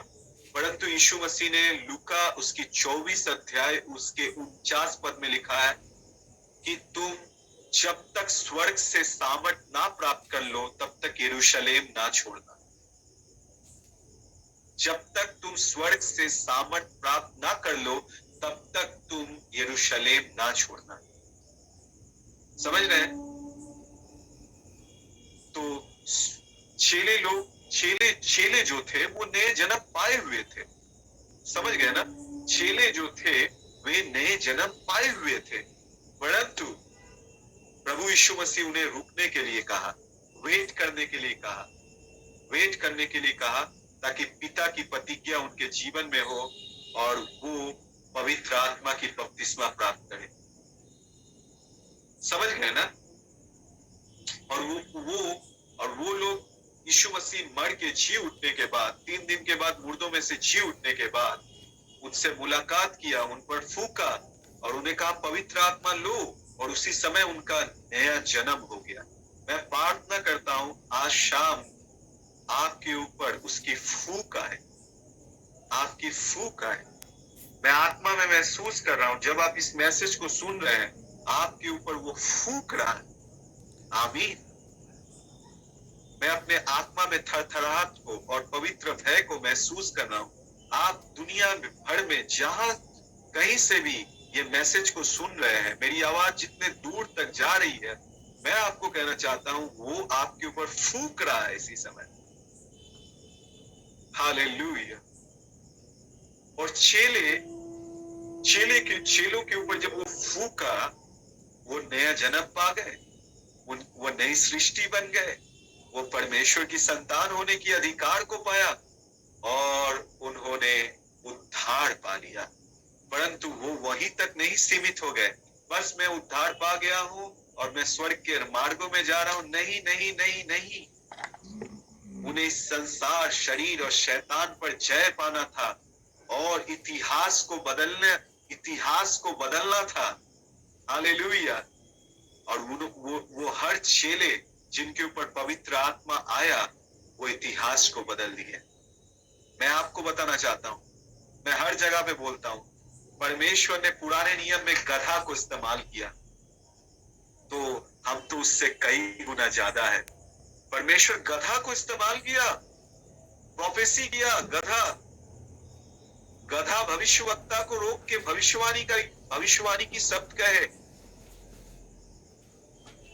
मैं तो इतना कहता हूं, एक मुर्गा का बांक देने से, एक मुर्गा की आवाज से एक बड़ा पेड़ी धराशायी हो गया।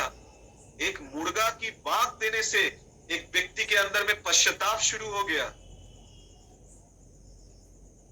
सोचो, एक मुर्गा आवाज दिया और कोई पश्चाताप करके मन फिरा लिया। जब मुर्गा ने बांक दिया, पतरस का हृदय टूट गया और वो मन फिराया।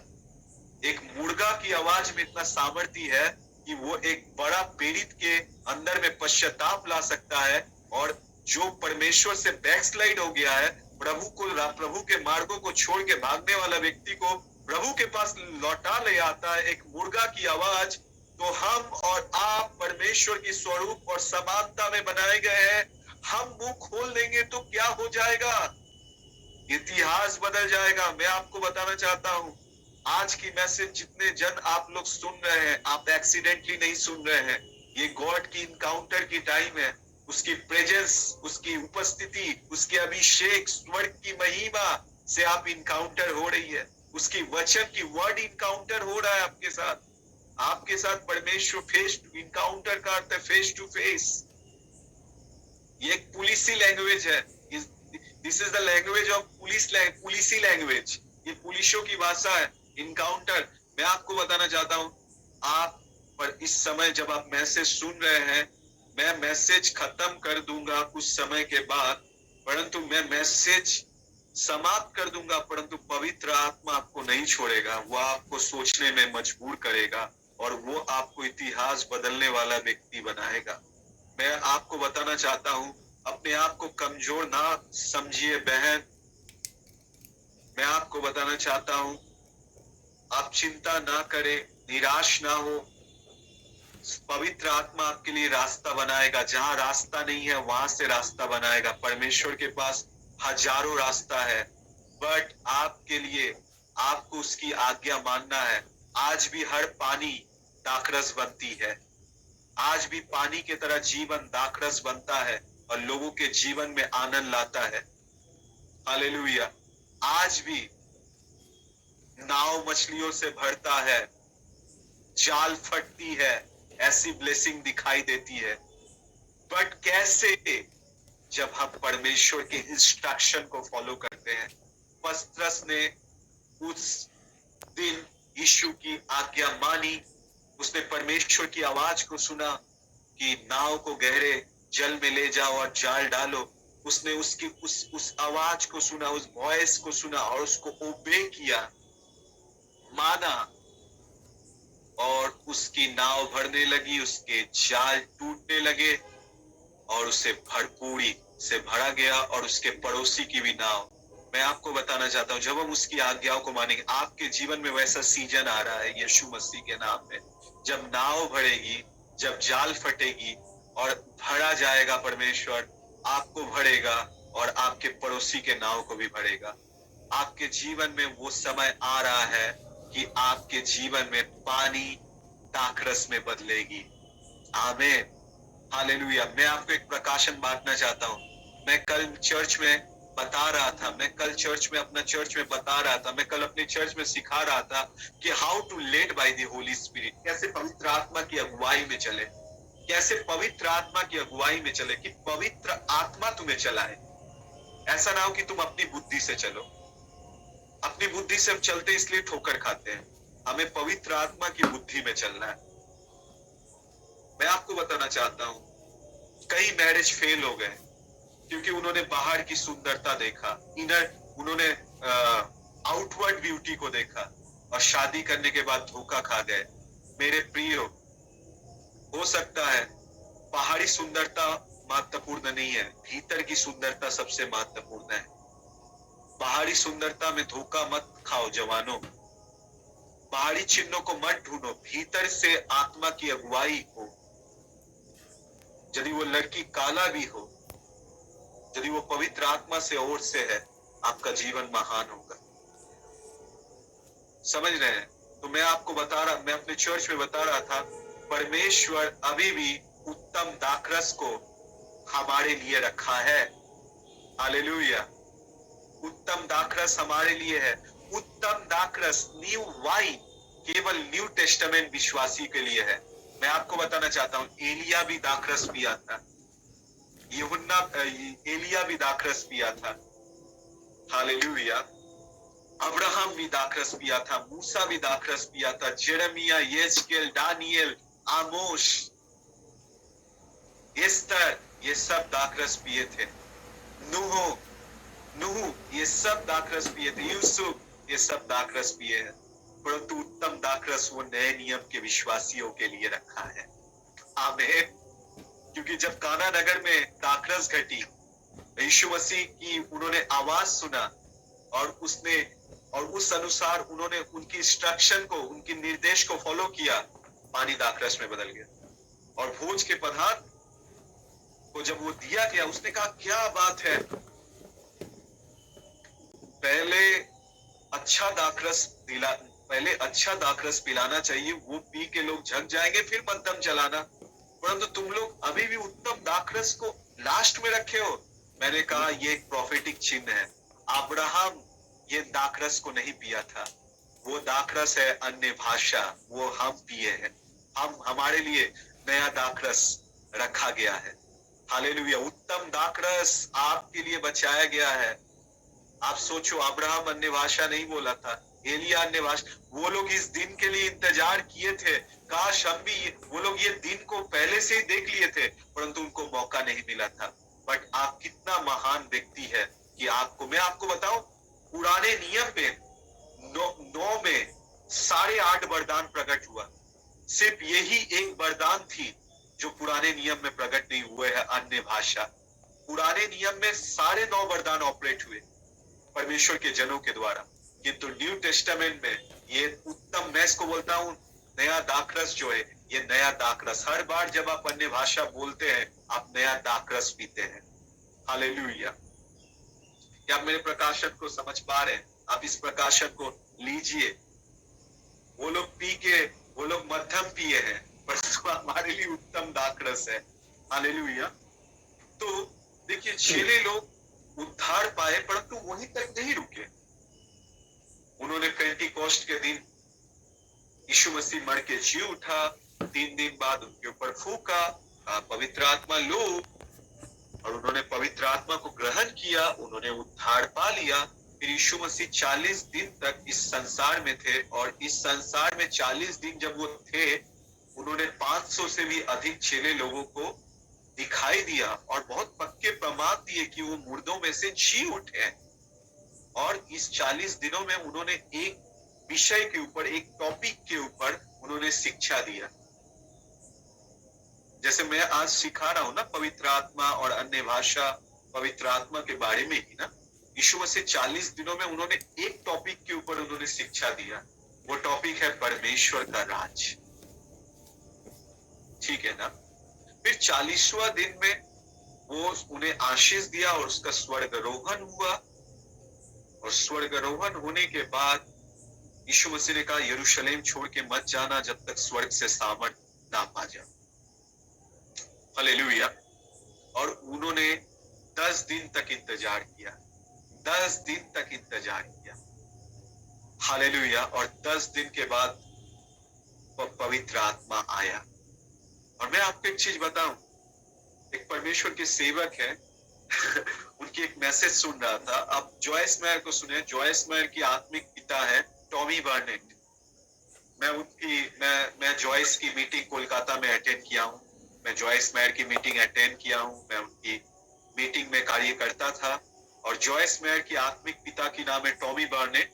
टॉमी बर्नेट कहते थे, टॉमी बर्नेट की एक मैसेज में सुन रहा था, वो मॉरिस सोरेलो की वर्ल्ड कन्वेंशन में बोल रहे थे, कि उन दिनों में प्रचारक थे कि एक मैसेज प्रीच करने के लिए 10 दिन तक प्रार्थना करते थे, और आज के प्रीचर 10 दिन प्रचार करते हैं, एक दिन प्रार्थना करते हैं। Very shocking. उन दिनों में 10 दिन प्रार्थना करते थे और एक दिन प्रचार करते थे, और आज की कलीसिया 10 दिन प्रचार करता है और एक दिन प्रार्थना करता है। मैं आपको बताना चाहता हूँ, प्रार्थना जीवन को अनदेखा ना करे। आज सुबह जब मैं उठा, मैं 2 घंटा प्रार्थना किया। जब मैं आज शाम आपसे बातें करने जा रहा था, मैंने 1.5 आवर मतलब 1.5 घंटा अन्य भाषा में बिताया। हालेलुया। और मैं आपको बताना चाहता हूँ, प्रार्थना को अनदेखा ना करें, प्रार्थना को अनदेखा ना करें। हालेलुया। तो उनके ऊपर पवित्र आत्मा आई। हालेलुया। और पवित्र आत्मा आया, और आज आपको पवित्र आत्मा पाने के लिए मैं लोगों को कहना चाहता हूँ, अब मैं हर समय हर जगह कहता हूँ, आज आपको पवित्र आत्मा पाने के लिए इंतजार करने की जरूरत नहीं है। समझ लीजिए, मेरी वाइफ मेरे बगल में बैठी हुई है, ठीक है ना। यदि वो कोई दूर जगह गई है और 3 दिन के बाद यदि वो आएगी, तो मैं उसके लिए राह देखूंगा, वेटिंग करूंगा उसे रिसीव करने के लिए ना। परंतु यदि वो मेरे बाजू में बैठी हुई है, मेरे बगल में बैठी हुई है, तो इसके लिए मुझे वेट नहीं करना है। वो लोग वेट किस लिए किए थे? क्योंकि पवित्र आत्मा इस धरती पे नहीं आया। परंतु मैं आज आपको बताना चाहता हूँ, पवित्र आत्मा 2000 साल पहले आ गया है, और वो आके गया नहीं है। वो आएगा, वो अब जाएगा तब जब यीशु मसीह के द्वितीय आगमन होगा, गुप्त आगमन होगा, तब वो जाएगा। सिर्फ अकेले नहीं जाएगा, हमें साथ लेके जाएगा नीले आसमां के पार। समझ रहे हैं ना आप मेरी बातों को? अभी पवित्र अभी स्वर्ग में परमेश्वर है, उसकी दाहिनी ओर में यीशु है, परंतु मैं आपको बताना चाहता हूँ, स्वर्ग में पवित्र आत्मा नहीं है। एक बार परमेश्वर के एक जन जिसका नाम है जेसी डुप्लांसिस, परमेश्वर ने स्वर्ग के इनकाउंटर दिया। वो स्वर्ग गए और घंटों स्वर्ग में समय बिताया।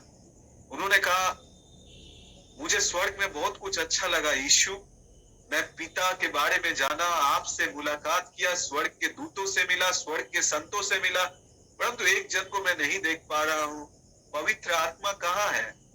उसने कहा, क्या बेटा तुम बाइबल ठीक से नहीं पढ़ते? पवित्र आत्मा स्वर्ग में 2000 साल से नहीं है, पवित्र आत्मा धरती पे है, वो पृथ्वी पे है, और वो यीशु मसीह और पिता की सारे अधूरे काम को कंप्लीट कर रहा है। इस संसार में हर दर्शन, हर प्रचार, जो भी कुछ सेवकाई हो रहा है, जहां जो कुछ भी हो रहा है, ये पिता और पुत्र की सारा काम पवित्र आत्मा को असाइनमेंट दिया गया है। Hallelujah, praise the Lord. तो उसके बाद देखिए, चेले लोग जो थे उन्होंने सेवकाई शुरू की। मैं आपको बताना चाहता हूं, उसके बाद जो वरदान आया, 9 वरदानों में जो वरदान प्रकट हुआ वो है अन्य भाषा। मैं आपको बताना चाहता हूं, यदि आप अन्य भाषा में विश्वास योग्य रहोगे, तो परमेश्वर बाकी के 8 वरदान आपके जीवन में प्रकट होगा। बहुत साल पहले प्रभु ने मुझे कहा, मैंने कहा, प्रभु, मैं पहले प्रार्थना करता था, प्रभु मुझे चंगाई का वरदान दीजिए, मुझे आश्चर्य क्रम की वरदान दीजिए, मुझे विश्वास की वरदान दीजिए, क्योंकि अन्य भाषा उतना एक्साइटेड नहीं लगता है। मैं आपको बताना चाहता हूं, परमेश्वर जगत के मूर्खों और तुच्छों, बाइबल में लिखा है, परमेश्वर ने जगत के मूर्ख विषय को चुन लिया है ताकि जगत की ज्ञानवानों को लज्जित करे। परमेश्वर जगत के तुच्छ विषयों को चुन लिया है ताकि जो अपने आप को बड़ा समझते हैं उनको लज्जित करे। तो इस संसार में जो कुछ है भी नहीं, परमेश्वर नहीं लोगों को उपयोग कर रहा है ताकि जो अपने आप को हम कुछ है उन्हें लज्जित कर सके। परमेश्वर की दृष्टि में जो तुच्छ है वो आपको महान चीज है, वो महान चीज है, इससे तुच्छ ना समझे। मैं आपको बताना चाहता हूँ, जब आप अन्य भाषा में प्रार्थना करेंगे, मैं आपको बताना चाहता हूँ, एटलीस्ट प्रतिदिन 1 घंटा अन्य भाषा में दीजिए, 1 घंटा में दीजिए। मैं 2 बार 15 घंटा, मैं मेरी वाइफ 15 आवर्स 16 आवर्स, मैं डेली 2 से 3 घंटा टंग्स में प्रार्थना करता हूँ। मैंने आपको बताया था डॉक्टर डीजीएस दिनकरन प्रतिदिन 6 घंटा टंग्स में प्रार्थना करते। आप कहेंगे ब्रदर विवेक मुझे तो अन्य भाषा ही मिला है। मैं आपको बताना चाहता हूं, यदि आप प्रभु ने कई साल पहले मुझे प्रकाशन दिया, मैं आपको बहुत जल्दी मैं आपको बताना चाहता हूं, हजारों लाखों अनगिनत बेनिफिट्स है, अनगिनत बेनिफिट्स है। जब आप अन्य भाषा में प्रार्थना करोगे आपकी आत्मिक जीवन बढ़ने लगेगी, आपकी मन जितने प्रकार की भय, डर, नेगेटिविटी सब चली जाएगी। और आप यदि बड़े से बड़े गंदे से गंदे पापों में यदि पड़े हैं, वो एडिक्शन टूट जाएगी। यदि आप लगे रहोगे अन्य भाषा में प्रतिदिन, एडिक्शन टूट जाएगी। मैं वादा करता हूं आपकी एडिक्शन टूट जाएगा, चाहे किसी प्रकार की एडिक्शन हो, पोर्नोग्राफी एडिक्शन हो, नशा हो, किसी प्रकार की एडिक्शन हो, टूट जाएगी। सारी बंधन टूट जाएगी, मानसिक बंधन टूट जाएगी। और मैं आपको बताना चाहता हूं, जितना आप अन्य भाषा प्रार्थना करेंगे आपकी पूरा बॉडी नया बनते जाएगा, आपकी लीवर, आपकी किडनी, आपकी आंख। और मैं आपको कहना चाहता हूं, जितना अन्य भाषा में आप प्रार्थना करेंगे उतना आप जवान, उतना हैंडसम, उतना आशीषित आप लगोगे। आपकी जवानी उकाब के समान नया हो जाएगी। मैं आपको बताना चाहता हूं, आप कितनी भी भारी से भारी बीमारी में क्यों ना हो, कितने से भी कितनी भारी बीमारी में क्यों ना हो, आप अन्य भाषा 6 महीना में बोल के देखो, 6 महीना के बाद लोग आपको पहचानने नहीं पाओगे, नहीं पाएगा, क्योंकि आपके ऊपर प्रकाशन की आत्मा उतर आएगी। जब आप मुंह खोलोगे आग निकलेगी। परमेश्वर आपको उपयोग करेगा, आप परमेश्वर के उद्देश्य को जान जाएंगे, परमेश्वर हजारों के करेगा। मैं एक ऐसा व्यक्ति था जो लोगों से फेस टू फेस बातें नहीं कर पाता था, परंतु मैं आज हजारों भीड़ों में प्रचार करता हूँ। और परमेश्वर मुझे टॉप क्लास के अभिषिक्त जनों से मुझे मिलाया है, जो मुझसे बातें करते हैं। एक समय में लोगों से बात नहीं ठीक से कर पाता था, परंतु टॉप बॉम्बे सिटी, बॉम्बे के अनॉइंटेड मैन ऑफ गॉडों से, प्रॉफिट से, मैन ऑफ गॉड से, अपोस्टल से मुझे बात करवाए। तो परमेश्वर आप साधारण लोगों को चुनता है असाधारण कामों को करने के लिए। टंग्स में प्रार्थना करें, आपकी बॉडी चेंज हो जाएगी, आपकी बॉडी में रिफ्रेशमेंट आ जाएगा। चिंता, डिप्रेशन, सब कुछ, सारा बंधन टूट जाएगा। आपकी व्यक्तित्व तो चेंज हो जाएगी, आपकी फाइनेंस चेंज हो जाएगा, आपकी फैमिली चेंज हो जाएगी, आपकी सिटी चेंज हो जाएगा। प्रतिदिन 1 घंटा प्रार्थना करो, आपकी गांव चेंज हो जाएगी, आपकी शहर चेंज हो जाएगा। परमेश्वर आपकी तंबू को चौड़ा करेगा। पहला कुरिन्थियों 2:8-9 पद अनुसार जो व्यक्ति टंग्स में प्रार्थना करेगा, जो बातें आंखों ने नहीं देखी है, वो 10 पद अनुसार पहला कुरिन्थियों उसकी 2 अध्याय उसकी 9 पद में लिखा है, जो बातें आंखों ने नहीं देखी, जो बातें कानों ने नहीं सुनी, जो बातें हृदय की कल्पना में नहीं चली, परमेश्वर से प्रेम रखने वाले, मैं कहूंगा परमेश्वर से अन्य भाषा बोलने वाले लोगों के लिए परमेश्वर ऐसी महान चीज तैयार करके रखा है। जब आप अन्य भाषा में प्रार्थना करोगे, जो बातें आंख ने नहीं देखी ऐसे चीजों को आप देखोगे, जो बातें कान ने नहीं सुनी है ऐसे चीजों को आप सुनोगे। और परमेश्वर आपके जीवन में ऐसा काम करेगा बियॉन्ड द इमेजिनेशन, कल्पना से बड़े काम करेगा। क्यों?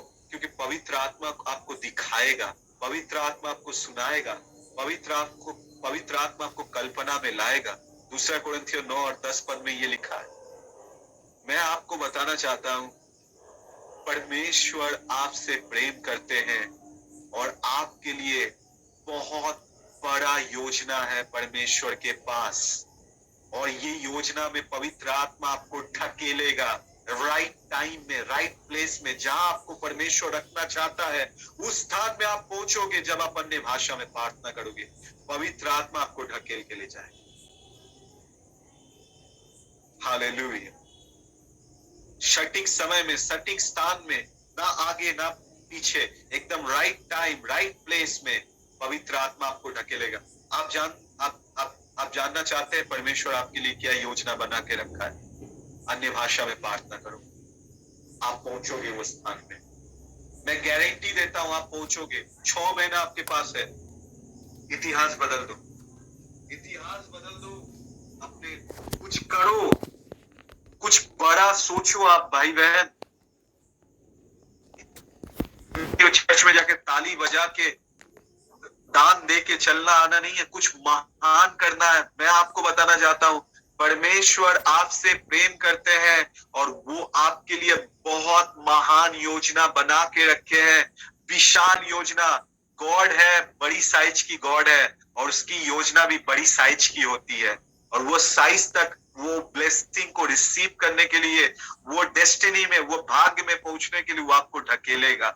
आज आप दिमाग में, आज मेरी बात को नहीं समझ आ रहा है आपको, आप कहेंगे ब्रदर विवेक मैं तो बहुत गिरा हुआ व्यक्ति हूँ, ब्रदर विवेक मैं बहुत व्यक्ति हूँ, मैं थक गया आते आते। आज आप थियोरी सुन रहे हैं, प्रैक्टिकल करो, प्रैक्टिकल। प्रतिदिन 1 घंटा दो, 2 घंटा दोगे, 3 घंटा, गुड़ और चीनी जितना ज्यादा दोगे उतना मीठा होगा। सप्ताह में 1 दिन 12 घंटा को उपवास रखे, 3। और यदि आप टंग्स की दशवांश दोगे तब तो कोई बात नहीं। परमेश्वर की एक सेविका है, उनका नाम है ग्लोरिया कॉपलेन।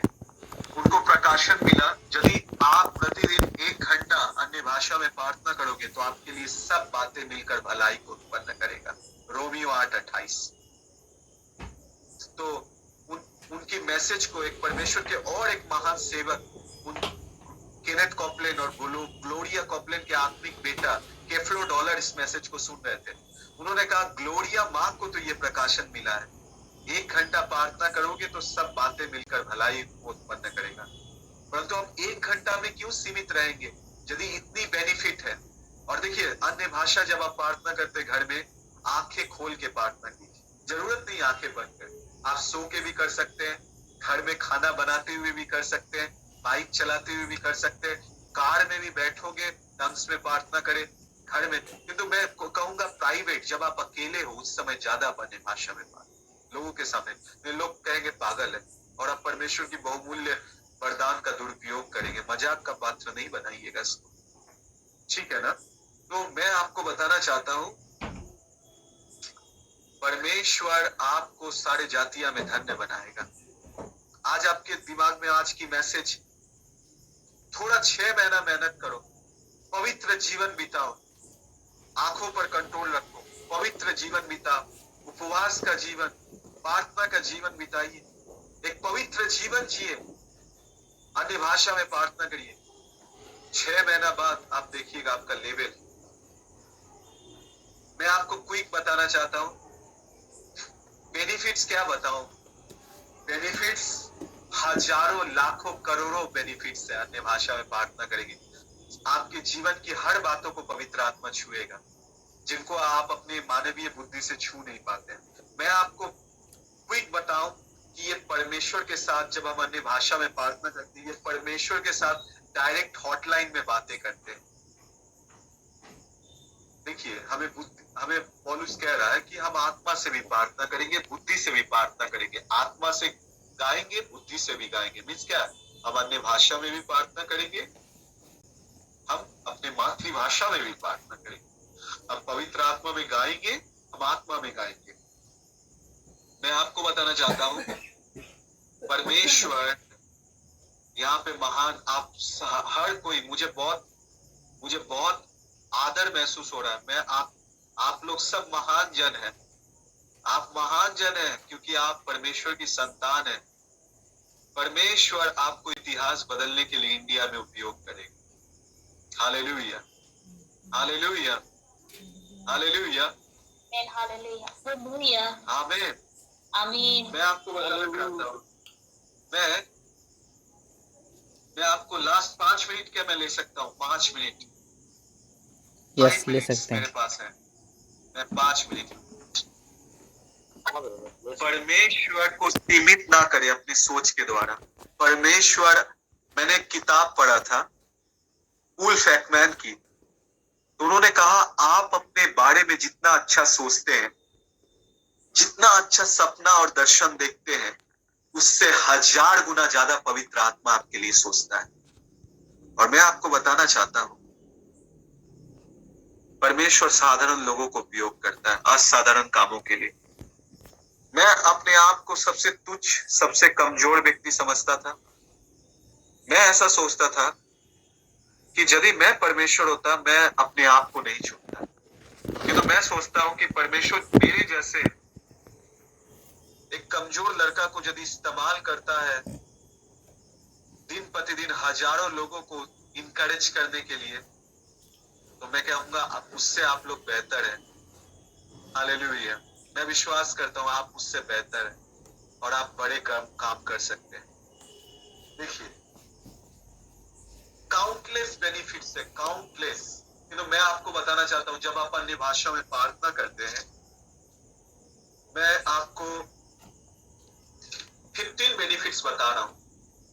और एक चीज मैं बता रहा हूं, जब आप अन्य भाषा में प्रार्थना करेंगे, आप परमेश्वर की आवाज को सुनेंगे। अमेरिका में एक परमेश्वर के सेवक है जिनका नाम है अपोस्टल गियामो माल्डोनाडो। वो कहते हैं यदि आप प्रतिदिन 6 महीना, यदि आप प्रतिदिन 1 घंटा अन्य भाषा में प्रार्थना करेंगे, आप प्रभु की आवाज को क्लियर क्लियर बारंबार सुन सकते हैं। मैं आपको बताना चाहता हूँ, मेरा गवाह है चाईबासा में पास्टर सिमसोन। कई लोग जो मुझे जानते हैं, परमेश्वर मुझे उपयोग करता है लोगों का नाम बताने के लिए। मैं लोगों को जानता भी नहीं हूँ, उनके परिवार के नामों को बता देता हूँ। अभी मैं आपको बताना चाहता हूँ, मैं जब फिलहाल लास्ट ट्रिप में दुमका में था, एक गवाही में बता रहा हूँ। लास्ट टाइम जब मैं दुमका में था, वहां में परमेश्वर के पवित्र जन भाई रंजीत कुमार जी के साथ था। वो मेरी आत्मिक पिता है। मेरे कई आत्मिक पिता हैं, उनमें से एक आत्मिक पिता है भाई रंजीत कुमार। तो मैं उनके साथ था मीटिंग में, और मैं उस दिन मैं होटल में रुका हुआ था। मैं 6 घंटा, 2 दिन में मैं 6 घंटा अन्य भाषा में प्रार्थना किया। फिर मैं मीटिंग में पहुंचा, तो वहां पे एक बहन आई, और जब मैं बहन आई तो मेरी आत्मिक आंखें खुल गई, और रंजीत अंकल वहां पे मेरे बगल में खड़े थे। मैंने कहा, सिस्टर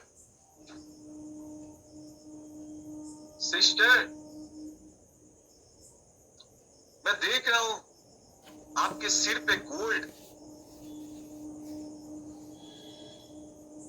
सिस्टर, मैं आपके सिर पे गोल्ड देख रहा हूं, मैं सोना देख रहा हूं, सोना।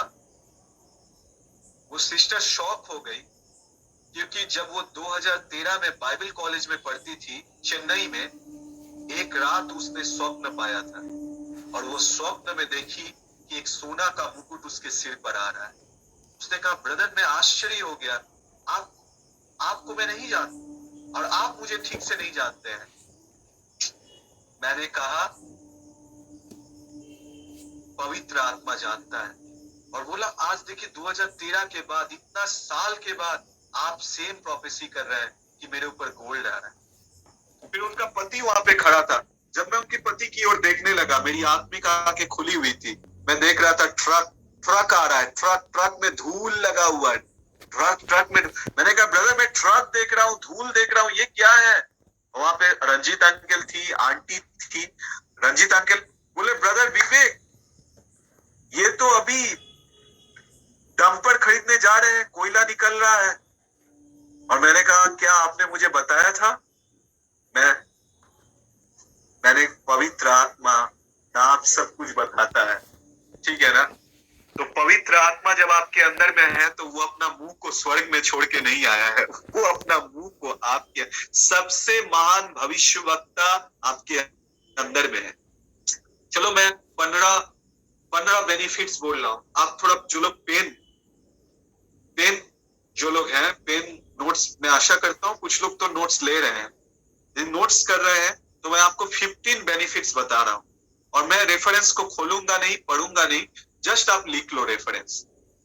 सबसे पहला बेनिफिट्स, नंबर 1, अन्य भाषा में बोलना ये पवित्र आत्मा के भरे जाने का प्रारंभिक चिन्ह है। मतलब आप ऐसे कहें कि अन्य भाषा में बोलना ये पवित्र आत्मा की बपतिस्मा पाने की प्रारंभिक चिन्ह है। अन्य भाषा में बोलना पवित्र आत्मा से भरे जाने का प्रारंभिक चिन्ह है। प्रेरितों के काम 2:4 और प्रेरितों के काम उसकी 10:46 पर, एक्स 10:46। यदि आप चूक भी जा रहे हैं तो मैं आशा करता हूं ब्रदर प्रशांत इसको रिकॉर्ड कर रहे हैं, आप इसे यूट्यूब में पा जाइएगा। दूसरा बेनिफिट्स, जब आप अन्य भाषा में प्रार्थना करते हैं आपकी आत्मिक उन्नति होती है, स्पिरिचुअली आप ग्रोथ करते हैं, स्पिरिचुअली मैच्योर होते हैं, आपकी स्पिरिचुअल ग्रोथ होता है। ठीक है ना? पहला कुरिन्थियों 14:2, पहला कुरिन्थियों 14:14। तीसरा, अन्य भाषा में बोलना हमारे भीतर पवित्र आत्मा की उपस्थिति की हमें याद दिलाती है। मतलब हर बार जब आप अन्य भाषा में प्रार्थना करते हैं, अन्य भाषा बोलते हैं, तो ये हमारे भीतर पवित्र आत्मा की उपस्थिति की हमें याद दिलाती है। यूहन्ना उसकी 14 अध्याय उसकी 16 और 17 पद। चौथा बेनिफिट्स, अन्य भाषा में प्रार्थना करना परमेश्वर की सिद्ध इच्छा के अनुसार प्रार्थना करना है। मतलब जब आप अन्य भाषा में प्रार्थना करते हैं, आप परफेक्ट विल ऑफ गॉड को, परमेश्वर की सिद्ध इच्छा को, मतलब परमेश्वर जो चाहता है, परफेक्ट विल ऑफ गॉड, परमेश्वर की सिद्ध इच्छा को आप प्रार्थना करते हैं। कई बार जब हम अपनी जो हिंदी, बांग्ला, उड़िया में जो प्रार्थना करते हैं, वो कई बार इतनी स्वार्थी होती है, स्वर्ग तो दूर की बात, हमारे घर के छत भी नहीं पार करती है।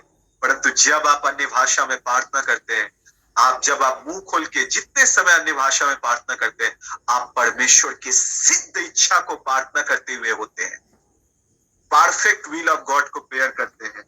अन्य भाषा में प्रार्थना करना परमेश्वर की सिद्ध इच्छा के अनुसार प्रार्थना करना है। रोमियो 8:26 से 28 पद, पहला कुरिन्थियों 14 अध्याय का 14 पद। पांचवा बेनिफिट्स, अन्य भाषा में प्रार्थना करने के द्वारा हमारा विश्वास सक्रिय होता है। हालेलुया। जब हम अन्य भाषा में प्रार्थना करते हैं, हमारा फेथ एक्टिव हो उठता है, हमारा विश्वास सक्रिय हो उठता है, हमारा विश्वास एनर्जाइज हो जाता है, हमारे फेथ लाइफ में एनर्जी आ जाती है। मतलब जब आप अन्य भाषा में प्रार्थना करते हैं, आपका विश्वास सक्रिय होता है। झूठ, यहूदा 20 अध्याय, यूहन्ना माफ कीजिए, यहूदा 20 पद, उसमें एक ही अध्याय है और उसके 20 पद। नंबर 6, अन्य भाषा में बोलना स्वयं को सांसारिक अशुद्धताओं से दूर रखने का एक माध्यम है। आमीन। अन्य भाषा में बोलना स्वयं को सांसारिक अशुद्धताओं से दूर रखने का एक माध्यम है, या आप कह सकते हैं देह की दुर्बलता के ऊपर हम जय पाते हैं। मैंने कहा ना, शरीर पर जय पाते हैं हम। पहला कुरिन्थियों 14 अध्याय उसकी 27 और 28 पद, रोमियो 8:26 पद। अन्य और 7वां, नंबर 7, अन्य भाषा में प्रार्थना करना हमें अनजानी बातों के लिए प्रार्थना करने में सामर्थ्य बनाता है। जब हम अन्य भाषा में प्रार्थना करते हैं, हम अनजानी बातों के लिए प्रार्थना करते हैं। कौन जाने कि आप बोल रहे शाकाराबाला मासिकीरी अलाबा शुंदरबाया रीलाबा करालाबा का, आपको परमेश्वर अचानक रात 12 बजे उठाया और कहा कि अन्य भाषा में प्रार्थना करो, और आप शाकाराबाला मान दे रहे, आप बोल रहे हैं। सुबह पता चला कि जब आप 12 बजे प्रार्थना कर रहे थे, उसी समय आपके बगल वाले गली में एक बहन रास्ते से जा रही थी और कुछ लोग उसे रेप करने जा रहे थे, और अचानक उसी समय कुछ पड़ोसी लोग देख लिए और उस लड़की को रेस्क्यू किया, और आपको कुछ समझ नहीं आया, किंतु परमेश्वर आपकी अन्य भाषा के द्वारा एक लेडी को बचा लिया। मेरे पास समय नहीं है ब्रदर, मैं रात भर भी प्रचार करूंगा टंग्स के ऊपर तो खत्म नहीं होगा, किंतु मैं आज आपको कुछ भी समझ नहीं आए तो इतना समझ लो कि टंग्स में प्रार्थना करना है, बेनिफिट्स है। तो जब हम अन्य भाषा में प्रार्थना करते हैं, हम अनजानी बातों के लिए प्रार्थना करने में सामर्थ्य बनता है। नंबर 8, अन्य भाषा में प्रार्थना करना आत्मिक ताजगी और विश्राम को प्रदान करता है। जब आप अन्य भाषा में प्रार्थना करते हैं, आप RR को पाते हैं। RR माने रेस्ट, मतलब विश्राम, और रिफ्रेशमेंट, ताजगी, आप तरोताजा हो उठते हैं और आप विश्राम पाते हैं। नंबर 9, जब आप अन्य भाषा में प्रार्थना करते हैं, आप परमेश्वर को धन्यवाद देते हैं। कई बार हम hallelujah, praise the Lord, hallelujah, praise the Lord करते हैं, परंतु हम थक जाते हैं। किंतु असीमित रीति से प्रार्थना और स्तुति करने के लिए अन्य भाषा है। पहला कुरिन्थियों 14 अध्याय उसकी 15 से लेकर 17 पद, पीड़ितों के काम 2 का 11 पद, पीड़ितों के काम 10 की 46 पद। नंबर 10, अन्य भाषा में बोलना हमारे जीभ को बस में करता है। बहुत लोग मुंह खोलने से गाली निकलता है, मुंह खोलने से ही लोगों को चोट पहुंचाते हैं। जब आप अन्य भाषा में प्रार्थना करते हैं, आपकी जीभ पवित्र आत्मा के नियंत्रण में, उसके बस में आ जाता है। याकूब 3 का 8 पद, नीति 6 का 16 और 19 पद। नंबर 11, परमेश्वर के उन वरदानों को चमकाने में मदद करता है। देखिए, जब भी परमेश्वर के अभिषिक्त सेवक आपके ऊपर हाथ रखता है, आपके ऊपर वरदान आ जाते हैं। और वरदान क्या हो जाता है ना, वो सूख जाता है। परंतु जब हम अपनी भाषा में प्रार्थना करते हैं, क्या होता है, वो चमकने लगता है। कई बार होता है ना, हम चिकन बनाते हैं और चिकन क्या होता है, चिकन का ग्रेवी ऊपर में रहता है, तो हम लोग डालते हैं तो ग्रेवी दाल रहता है ना, दाल, झारखंड में दाल खाते हैं ना आप लोग, तो दाल क्या होता है, कई बार दाल बहुत समय तक रखा जाता है तो दाल क्या हो जाता है, जब हम देखते हैं तो पानी ही आता है, परंतु अच्छा से जब घोल लेते हैं ना तो पूरा गाढ़ा दाल आता है।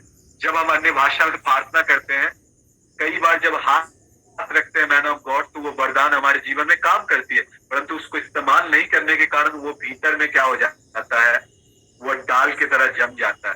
परंतु जब आप टंग्स में प्रार्थना करते हैं, आप उसको घोड़ते हैं और वो चमकने लगता है, वो वरदान फिर से आपके जीवन में फ्लो होने लगती है, यीशु मसीह के नाम में। आमीन, हालेलुया। मुझे बहुत एक्साइटेड, दूसरा तिमोथी 1 का 6 पद, जब आप अन्य भाषा में प्रार्थना करते हैं, उन वरदानों को चमकाने में मदद करता है। दूसरा तिमोथी 1 का 6, 12। नंबर 12, हमारी आत्माओं को हमारे जीवन के लिए परमेश्वर के भेदों और छिपी हुई गुप्त बातों को प्राप्त करने में सामर्थ देता है। मतलब आप जान जाओगे परमेश्वर की योजना आपके लिए क्या है। हमारी आत्माओं को हमारे जीवन के लिए परमेश्वर के भेदों, छिपी हुई गुप्त बातों को प्राप्त करने में हमें सामर्थी बनाती है। मतलब हम फ्यूचर को जानेंगे, हम भविष्य को जानेंगे, हम गुप्त और भेदों को जानेंगे जब हम अपनी भाषा में प्रार्थना करते। कहाँ लिखा है, पहला कुरिन्थियों 2 का 7 से 16, जो बातें आंखों ने नहीं देखी, जो बातें कानों ने नहीं सुनी, जो हृदय की कल्पना में नहीं चढ़ी, उन बातों को आप रिसीव करोगे। पहला कुरिन्थियों 14:2। हालेलुया। 13 number benefits, hallelujah. 13, आत्मा के फलों में चलने में सहायता करता है। जब आप अन्य भाषा में प्रार्थना करते हैं तो आप आत्मा के फलों में चल सकते हैं। गलतियों 5 की 22 और यहूदा 1 का 20 और 21।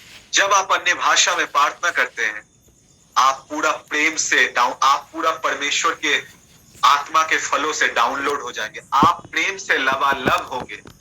आपके आंखों से प्रेम बहेगा, आपके मुंह से प्रेम बहेगा, आपके हाथों से प्रेम बहेगा। आपको हाथ रखने की भी जरूरत नहीं, आपके आंखों से प्रेम की अभिषेक रिलीज हो जाएगी। आप किसी की ओर ताकोगे, आपके आंखों से प्रेम और तरस निकल के उस रोगी को छुएगा और वो चंगा हो जाएगा। जब आप अन्य भाषा में प्रार्थना करते हैं, आत्मा के फलों में आप चल पाते हैं। गलतियों 5 की 22, यहूदा 1 का 20 और 21, 14, रोमियो 8 की 28 पद।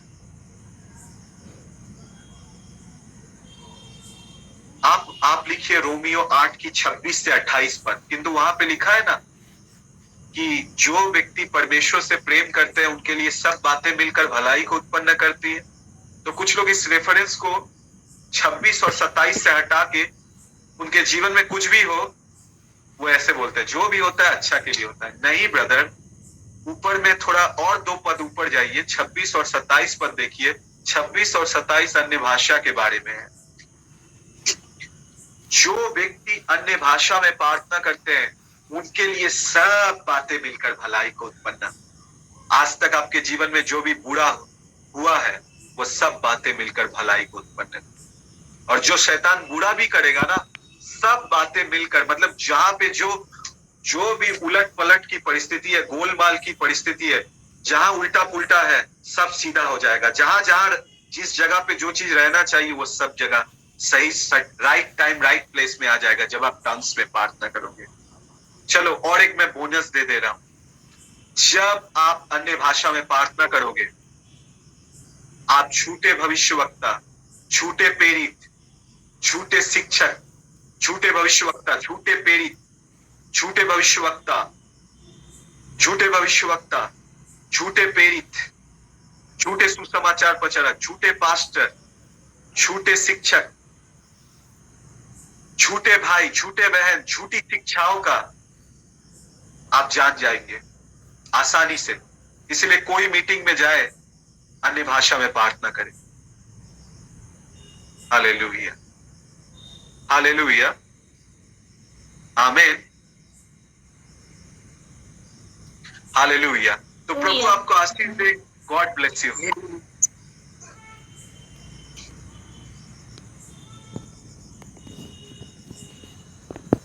मैं यहीं पे मेरा लेक्चर को समाप्त कर रहा हूं। God bless you. 6 महीना आपके हाथों में है। परमेश्वर आपको आशीष दे।